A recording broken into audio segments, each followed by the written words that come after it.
একদিকে চলছে বিপিএল, অন্যদিকে চলছে বিগ ব্যাশ। কোনটা রেখে কোনটা দেখবে ভক্ত সমর্থকরা?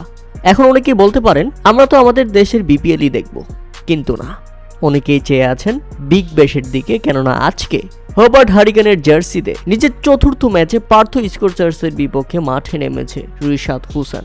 হ্যাঁ দর্শক, বাংলাদেশ থেকে একমাত্র leg spinner Rishad Hossain big ব্যাশে মাঠে নেমেছেন বল হাতে। নিজের প্রথম ওভারে 9 রান খরচ করলেও কোনো উইকেট পায়নি রিশাদ, তবে চমক দেখিয়েছেন নিজের দ্বিতীয় ওভারে বোলিং করতে এসেই। ফিরিয়ে দিলেন টপ অর্ডার ব্যাটসম্যান কপার ক্রনিকে। আর তাতেই ধারাভাষ্য থেকে রিশাদ হোসেনের প্রশংসায় মেতে উঠলেন ব্রড হক। এই ধারাভাষ্যকার তিনি ব্যাপকভাবে তার লেগ স্পিন ডেলিভারিকে অ্যানালিস্ট করছিলেন এবং বলছিলেন, আমার দেখা সেরা বাংলাদেশি লেগ স্পিনার এখন পর্যন্ত বিশ্বমঞ্চে দাপিয়ে বেড়াচ্ছে। দ্বিতীয় ওভারের পর নিজের তৃতীয় ওভারে বোলিং করতে এসে আরও একজন টপ অর্ডারকে ফিরিয়ে দেন রিশাদ হোসেন। দুর্দান্ত ব্যাটসম্যান আরন হার্ডিকে ফিরিয়ে রিশাদ হোসেন প্রমাণ করলেন তিনি সেরাদের সেরা।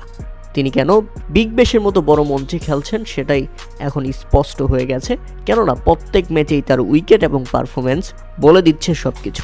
পরপর 2 ওভারে 2 উইকেট।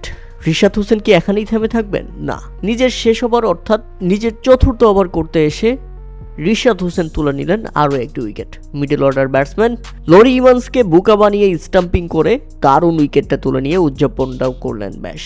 তাতে নির্ধারিত 4 ওভার বোলিং করে রিশাদ হোসেন খরচ করেন মাত্র 33 রান, তুলে নিয়েছেন 3টি উইকেট। আজকের দিনে সেরা বোলার রিশাদ হোসেন। তাই তো ধারাভাষ্য থেকে ব্রড হক আবারও মনে করিয়ে দিলেন, আমার দেখা এখন পর্যন্ত বাংলাদেশ থেকে একমাত্র বিশ্বমানের খেলোয়াড় রিশাদ হোসেন।